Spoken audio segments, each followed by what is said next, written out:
मधुकैटभ विध्वंसी विधात्री वरदे नमः। रूपं देहि जयं देहि यशो देहि दिशो जहि। महिषासुरनिर्णाशि भक्तानां सुखदे नमः।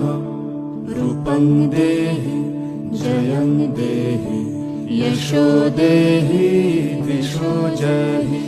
धूम्रनेत्र वधे देवी धर्म कामार्थदायिनी।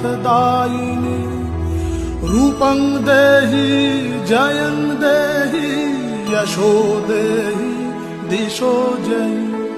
रक्तबीज वधे देवी चंडमुंड